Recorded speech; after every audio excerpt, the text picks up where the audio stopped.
गुरुवे नमः। शान्तं शाश्वतं प्रमेयमनघं निर्वाण शान्तिप्रदं ब्रह्मा शम्भु फणीन्द्र सेव्यमनिशं वेदान्तवेदं विभुं रामाख्यं जगदीश्वरं सुरगुरुं मायामनुष्यं हरिं वन्देऽहं करुणाकरं रघुवरं भूपालचूडामणि। नान्यायस्पृहे रघुपते हृदयेऽस्मदीये सत्यं वदामि च भवान्खिलार्थ। नान्यायस्पृहा रघुपते हृदयेऽस्मदीये सत्यं वदामि च भवान्खिलान्तरात्मा। भक्ति प्रक्षरघुपुङ्गवं निर्भरां मे कामादिदोषरहितं कुरु मानसं च अतुलितबलधामं हेमशैलाभदेहं दनुजवन् कृशानं ज्ञानिनामाग्रगण्यं सकलगुणनिधानं वानराणामुधीशं रघुपतिप्रियभक्तं वातजातं नमामि। बोलिए एक बार हमारे हनुमंतलाल जी महाराज की।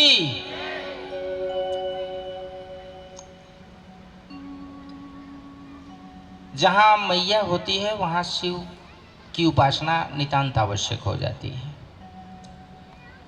आज मैं बाबा को बुलाऊंगा। बाबा तो वैसे यहाँ विराजमान है। रत्नैकल्पितमासनं हिमजले स्नानं च दिव्याम्बरं नानारत्नविभूषितं मृगमद मोदाङ्कितं चन्दनं जातिचम्पकविल्लपत्ररचितं पुष्पं च धूपं तथा।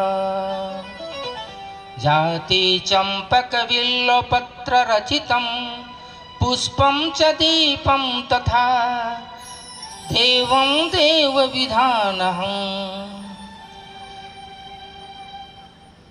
रत्नैकल्पितमासनं हिमजले स्नानं च दिव्याम्बरं नानारत्नविभूषितं मृगमद मोदाङ्कितं चन्दनं जातिचम्पकविल्लपत्ररचितं पुष्पं च धूपं तथा।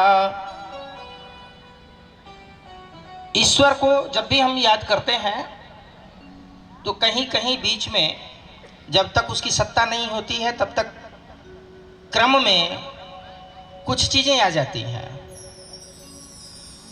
दीपं देवदयानिधे पशुपते हृतकल्पितं गृह्यताम् सौवर्णे नवरत्नखण्डरचिते पात्रे घृतं पायसं भक्षं पञ्चविधं पयोदधियुतं रम्भाफलं पानकं शाकानामयुतं जलं रुचिकरं कर्पूरखण्डोज्ज्वलं ताम्बूलं मनसा मया विरचितं भक्त्या प्रभो स्वीकुरु छत्रं चामरयोर्युगं व्यजनकं चादर्शकं निर्मलं वीणाभैर्मृदङ्गकाहलकला गीतं च नृत्यं तथा। साष्टाङ्गं प्रणतिस्तुतिर्बहुविधा ह्यो तत्समस्तं मया संकल्पेन समर्पितं तव विभो पूजां गृहाण प्रभो। आत्मा त्वं गिरिजामती सहचरा प्राणः शरीरं गृहं पूजा ते विषयोपभोगरचना निद्रा समाधिस्थितिः संचारः पदयोः प्रदक्षिणविधि स्तोत्राणि सर्वा गिरो यद्यत्कर्म करोमि तदखिलं शम्भो तवाराधनं। करचरणकृतं वाक्कायजं कर्मजं वा श्रवणनयनजं वा मानसं वा अपराधं विहितं विहितं वा सर्वमेतमक्षस्व। जय जय करुणाब्धे श्री महादेव शंभो। हर हर महादेव। बाबा तो आ गए, माई को भी थोड़ा सा याद कर लें, थोड़ा क्या पूरा ही। जिस भगवती राज राजेश्वरी की हम सभी याचना कर रहे हैं उनका नाम है माँ ललितांबिका त्रिपुर सुंदरी। बड़ा ही अद्भुत, हमारी 10 महाविद्याओं की श्री कुल की प्रथम अधिष्ठात्री है। और इस भगवती राज राजेश्वरी के जो भी आराधना करते हैं, जो इनकी भक्ति में अपनी विलयता कर देते हैं, उनके भूत भविष्य वर्तमान तीनों ही समर जाते हैं। इन्हीं के ऊपर श्रीमद् भागवत गीता के दूसरे अध्याय के 19वें श्लोक में भगवान श्री कृष्ण ने कहा कि असोच्यानन्नो सोचस्तुम प्रज्ञावादां सुभाष से गतासुन अगतासुन सन्नानु सोचंती पंडिता। अर्थात जो इस महाशक्ति को अपने हृदय में धारण करता है उसको न भूत के संबंध में विचार करना होता है, न भविष्य की कल्पना करनी पड़ती है। वो वर्तमान में जीता है और वर्तमान में रहते हुए भी भूत उसके स्वयं के संवर जाते हैं और भविष्य के गर्भ भी उसके हाथ में होते हैं। तो माई की एक बार हम लोग याचना कर लें, उनका ध्यान कर लें, जिस यज्ञ को हम लोग यहाँ कर रहे हैं। सिंदूरारुण विग्रहां त्रिनयनां माणिक्यमौलिस्फुरत् तारानायक शेखरां विस्मृतमुखी वापी नभक्षोरुहां पाणिभ्यामलिपूर्णरत्नचषकं रक्तोत्पलं बिभ्रतिं पाणिभ्यामलिपूर्णरत्नचषकं रक्तोत्पलं बिभ्रतिं। तो भगवती का जो स्वरूप है उसके संदर्भ में मैं प्रकाश डालूंगा। ये माँ का ध्यान है कि माँ किस स्वरूप में है। कामाख्या काम संपन्नां कामेश्वरी हर प्रियां कामनां देहि मे नित्यं कामेश्वरी नमस्तुते। कामाख्ये वरदे देवी नील पर्वत वासिनी त्वं देवी जगतं माता योनिमुद्रे नमस्तुते। भगवती राज राजेश्वरी माँ कामाख्या की जय। जरा आवाज ऊंची हो, आप सभी माँ का जयकारा एक बार लगाएं। माँ आदिशक्ति पारांबा की जय। अखिल अखंड ब्रह्मांडेश्वरी भगवती राज राजेश्वरी की जय हो। धर्म की जय हो, धर्म की जय हो, अधर्म का नाश हो, प्राणियों में संभावना हो, विश्व का कल्याण हो, सत्य सनातन धर्म की जय हो, सत्य सनातन धर्म की जय हो, सत्य सनातन धर्म की जय हो। गो हत्या बंद हो, गो हत्या बंद हो, गो हत्या बंद हो। इस महायज्ञ में उपस्थित हमारे पांडाल के अंतर्गत सभी मातृशक्तियों का हमारा अभिनंदन है, क्योंकि शक्ति ही सर्वश्रेष्ठ है। आज मैं आप सबके समक्ष, आपने प्रवचन बहुत सुने होंगे, कथाएं होती रहती हैं और ये हमारी सनातनी परंपरा है कथा का श्रवण करना। लेकिन कथा हो तो कैसी हो, कथा का स्वरूप क्या है, कथा किस विषय पर हो रही है, इसका भी ध्यान रखना होता है। आपकी इस वस्त्राल की धरती पर भगवती राज राजेश्वरी माँ पारांबा का यह महायज्ञ हो रहा है और इस यज्ञ में जितनी भी हमारी मातृशक्तियां उपस्थित हैं उन सब का पूर्व जन्मों का कई कोटि सौभाग्य है जो इसका लाभ है आपको प्राप्त हो रहा है। तो माँ की याचना में आदि गुरु शंकराचार्य ने कहा कि कुपुत्रो जाए तक क्वचित भी कुमाता न भवती। पुत्र कुपुत्र होता है लेकिन माता कुमाता नहीं होती।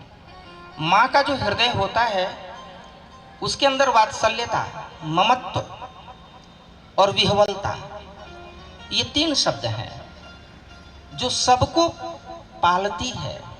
और इसके 3 शब्द एक और भी हैं, इसे माँ भी कहा जाता है, माता भी कहा जाता है और माई भी कहा जाता है।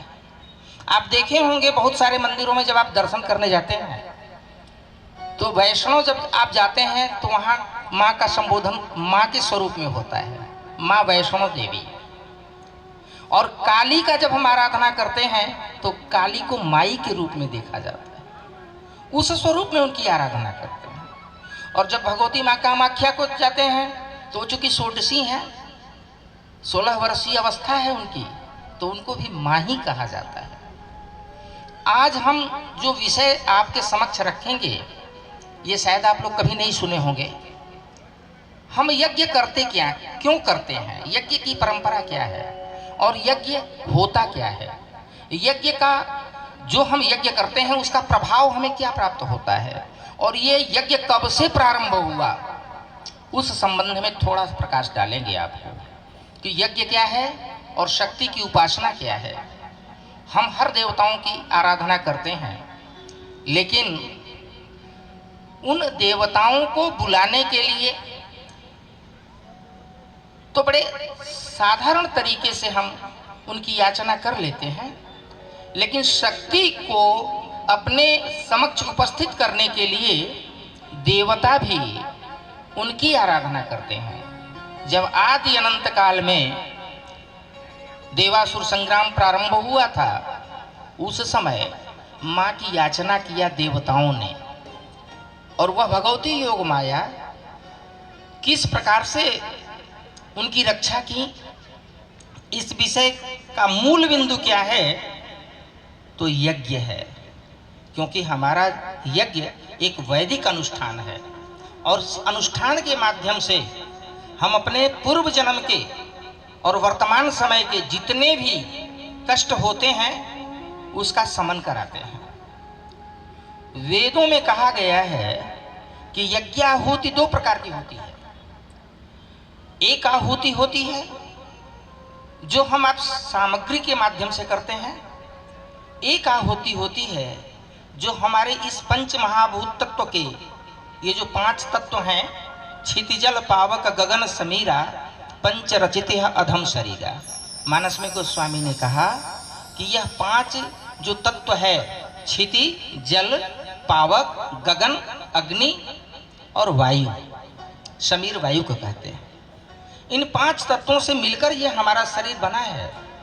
और इस शरीर की जब आहुति हम करते हैं, आहुति का मतलब यह होता है विलयता, एक दूसरे में विलय कर लेना। फॉर द एग्जाम्पल आप देखो, जल निरंतर प्रवाहित होता है, लेकिन जल कंपाउंड किसका है, यौगिक किसका है, ऑक्सीजन और हाइड्रोजन का। विज्ञान की तथ्य से यदि देखोगे तो H2O लिखा जाता है, यानी हाइड्रोजन के 2 मॉलिक्यूल्स और ऑक्सीजन का 1। जैसे वो मिलते हैं तो क्या हो जाता है, जल हो जाता है। लेकिन उस जल के अंदर यदि आपको कह दिया जाए कि आप जल में बैठकर ऑक्सीजन ले लो, यानी वायु अपने अंदर ग्रहण कर लो, तो आप ये संभव नहीं कर पाएंगे, क्योंकि वह जीव के लिए नहीं है। लेकिन प्रकृति ने 83,99,999 योनियों को जो प्रकट किया, उसमें एक योनि जो हमारे इस मानव का है, जो चैतन्य है, बाकी सारी योनियां चैतन्य नहीं है, क्योंकि ये योनि 4 प्रकार की होती है, निर्जीव, जीव, चैतन्य और जीवात्मा। तो इन 4 प्रकार की योनियों में जो मानव जीवन है ये सर्वश्रेष्ठ कहा गया है, क्योंकि यह चैतन्यशील है। और चैतन्यता आती कहाँ से है, तो प्रकृति के द्वारा आती है। हम आप जो यज्ञ करते हैं, इसमें हम इस पंच महाभूत तत्व को आहूत करते हैं, अर्थात इसमें हम अपनी विलयता कर देते हैं। यानी इस अनुष्ठान के माध्यम से संपूर्ण ब्रह्मांड की वांगमय ऊर्जा जो है वो जागृत हो जाती है। और जब वह ऊर्जा जागृत होती है तो उस ऊर्जा से प्राप्त होने वाली जो शक्ति है वो हमें मिलती है। और वह जब शक्ति मिलती है, अब वो शक्ति जब मिलती है तो हम उसका एहसास कैसे करते हैं, उस शक्ति को हम कैसे समझते हैं कि यह शक्ति हमें प्राप्त हो चुकी है? एक अनुभव होता है।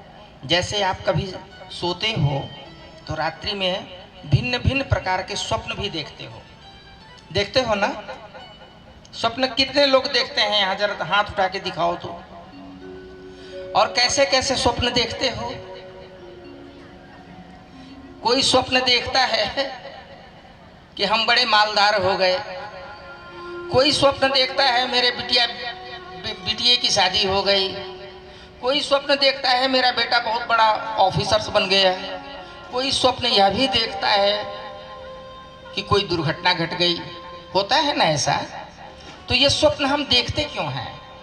क्योंकि इसकी अवस्था है। इस पंच महाभूत तत्व की 4 अवस्थाएं हैं: जागृत, सुषुप्ति, तुरीया, और एक मध्य की अवस्था है जिसको कि विशेष रूप से जाना नहीं जाता है। वो उसको इंग्लिश में हिडन कहते हैं और हिंदी में कहते हैं जो गुप्त है। लेकिन 3 को तो निरंतर अनुभव करते हैं। जागृत, जैसे हम आप सामने बैठे हैं तो ये जागृत अवस्था है। और सुषुप्ति क्या है? चिर निद्रा में सो गए तो सुषुप्ता अवस्था हो गई। और तुरीया, तो जो तुरीया की अवस्था होती है वो मध्य की होती है। न हम सोते हैं न जगे ही रहते हैं। तो मध्य में जब यह जीवात्मा भ्रमण करना प्रारंभ कर देता है तो भिन्न भिन्न प्रकार की स्वप्नों को हम देखते हैं। और वह स्वप्न हमारे पूर्व जन्मों का ही माध्यम होता है। तो यज्ञ के ऊपर मैं जो बताने जा रहा हूं और जो मैं आपको बता रहा हूं कि यज्ञ करता क्या है, यज्ञ के माध्यम से हमें क्या प्राप्त होता है। यज्ञ के माध्यम से हम अपनी संपूर्ण ऊर्जाओं को संचित करते हैं और वो ब्रह्मांड की ऊर्जाएं हैं और सभी ऊर्जाएं सकारात्मक ऊर्जाएं हैं।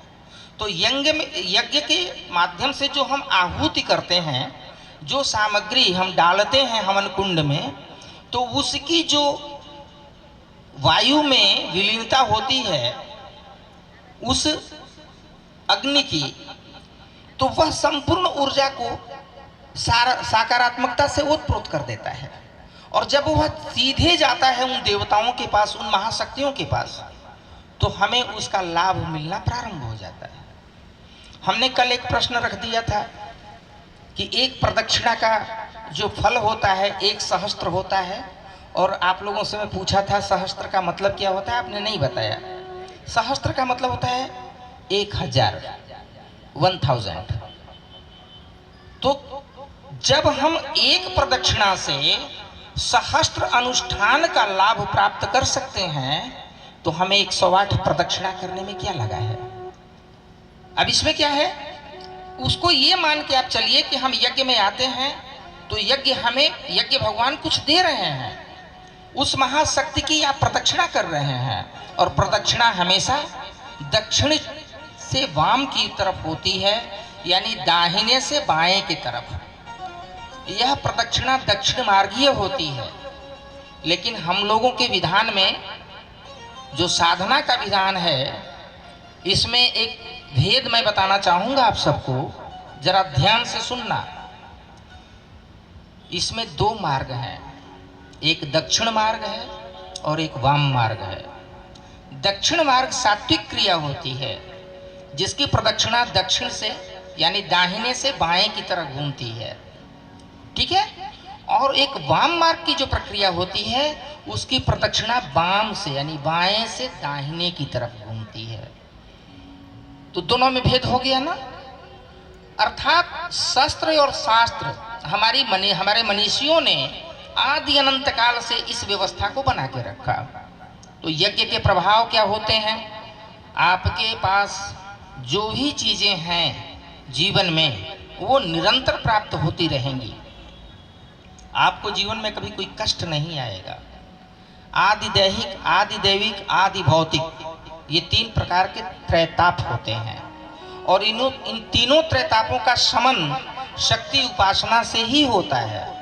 यदि आप शक्ति की उपासना करते हैं तो भगवती आपको भर देगी, आपके जीवन में कभी कष्ट नहीं आएगा। आप यदि ये सोचते हैं, सबके मन में एक भाव आता है कि जिज्ञासा जागृत होती है कि हम भी ये चीज कर लेते। तो देखो, करने से जब वो उपासना में जाता है तो उसे साधन की आवश्यकता होती है। जब वो साधन प्राप्त कर लेता है तो उस क्रम में उसकी साधना शुरू प्रारंभ हो जाती है। और जब उस साधना में प्रवेश करने के बाद जो साधन की वस्तु है उसको जब वह साध लेता है, अर्थात साधन उसके अधीन हो जाता है, वह जीव उस साधन के अधीन नहीं होता, तो साधक कहलाता है। तो हमारे यज्ञ भगवान की जो याचना होती है, जो हम यज्ञ करते हैं, इसका फल यही होता है कि हम अपने जीवन को सुगम बनाने के लिए, संपूर्ण त्रैतापों के शमन के लिए भगवती की याचना करें। यज्ञ कई प्रकार के होते हैं। रुद्र महायज्ञ होता है, सहस्त्र चंडी महायज्ञ होता है, सप्त चंडी महायज्ञ होता है, लक्ष्मी नारायण यज्ञ होता है, बहुत सारे इस प्रकार के भिन्न भिन्न प्रकार के यज्ञ होते हैं। और जिस रूप में उस शक्ति को आप आवाहन करोगे, जिस भाव में उसे आप देखोगे, उसका फल भी आपको वैसे ही मिलेगा।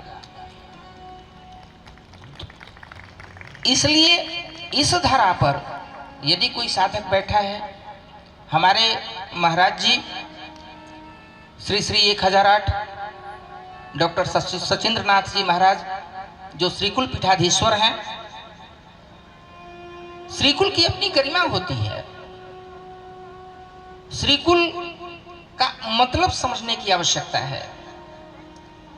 घर के अंदर आप यदि बैठ के श्री सूक्त का पाठ करते हैं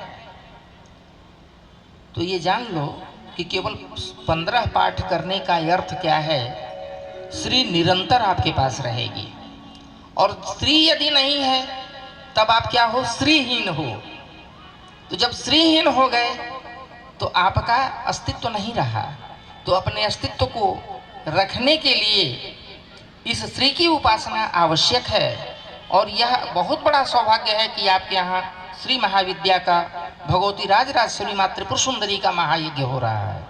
इस यज्ञ में आप अधिक से अधिक संख्या में आए, प्रदक्षिणा करें और इस यज्ञ का लाभ उठाएं। प्रवचन 2 प्रकार का होता है, एक परवचन होता है और एक प्रवचन होता है। क्योंकि देखो, जीवन में 2 वाद हैं, एक है द्वैतवाद और एक है अद्वैतवाद। अब वाद का अर्थ आप नहीं जान पाओगे तो मैं उसको बड़ी ही सरलता से समझाने का प्रयास करूंगा।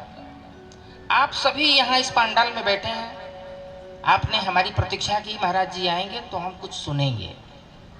महाराज जी आपके समक्ष बैठ गए, महाराज जी की वाणियाँ चल रही हैं।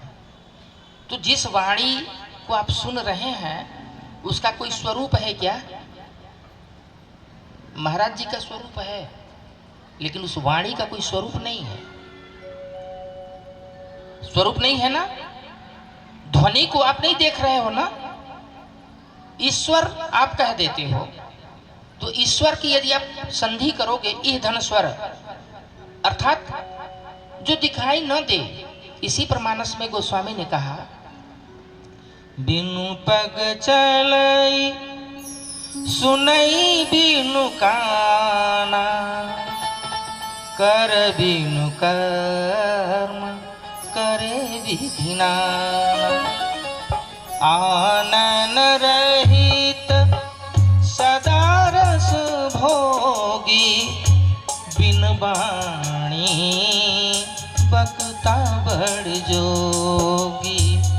बिनु पग चलई सुनई बिनु काना, बिनु पग चलई सुनई बिनु काना।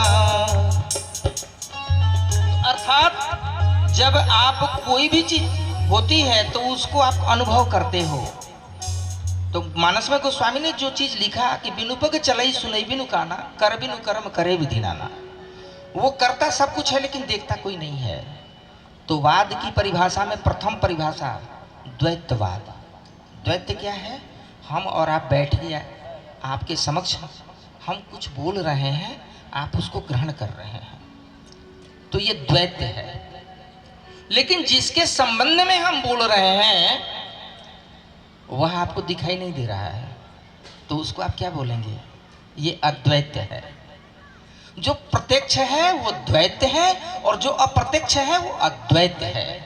तो इसलिए महाशक्तियां अद्वैत में हैं, लेकिन हम जीव द्वैतवाद को लेके चलते हैं, जिसको अनहद नाद कहते हैं, ब्रह्मनाद कहते हैं। भगवान शिव हैं कौन?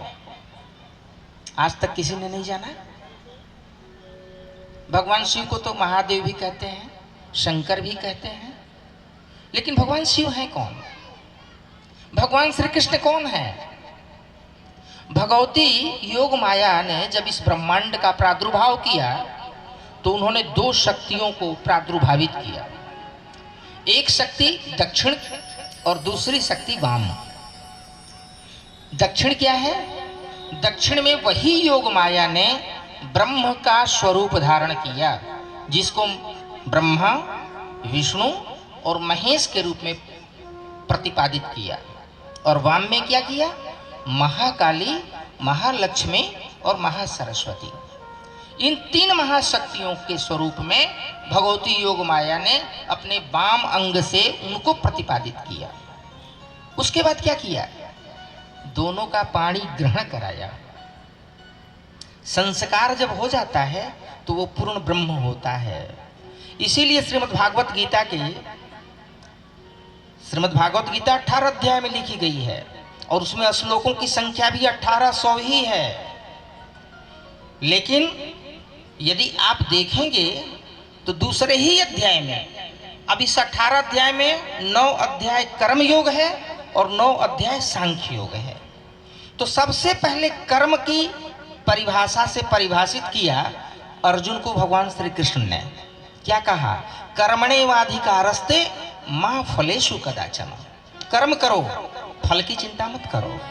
और वो कर्म कैसे करोगे? ब्रह्म को जानो। तो ब्रह्म का जो उन्होंने अनुभव दिया, क्या कहा? सत्यम ब्रह्मम जगन मिथ्या ब्रह्मैव जीवनापरः। सत्य ही ब्रह्म है, संपूर्ण जगत जो है वो मिथ्या है।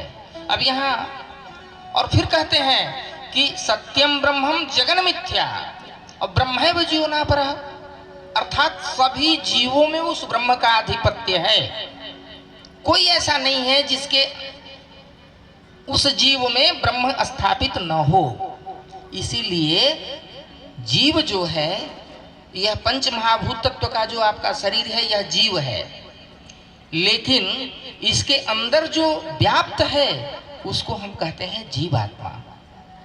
तो जीव कुछ नहीं करता, जीवात्मा सब कुछ करता है।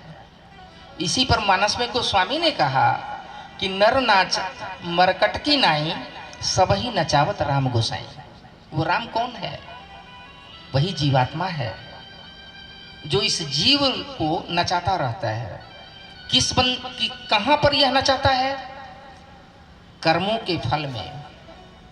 संपूर्ण संसार में जब हमारी प्राकट्यता होती है तो यह जीव जब आता है तो वह जीवात्मा उसके कर्मों के फल के अनुसार उसे नित्य भ्रमण कराते रहता है। अब भ्रमण करने का मतलब ये नहीं होता कि आप अपने कर्म क्षेत्र में निकले, रोड पर टहलना शुरू कर दिए, कहीं अपने समय को व्यतीत करने के लिए दो लोगों से वार्तालाप करने लगे, या आपके अंदर जो खटविकार है, काम, क्रोध, लोभ, मोह, मत्सर और अहंकार, ये निरंतर चलता रहता है, तो ये प्रक्रिया भ्रमण की नहीं है, भ्रमण कर्मों का फल है। यानी यदि हमने इस जन्म में मानव का जीवन प्राप्त किया है तो हम ऐसे कर्म को करें कि पुनः हमें वही जीवन प्राप्त हो। क्योंकि भुक्ति और मुक्ति दो शब्द आए हैं। भुक्ति क्या है और मुक्ति क्या है?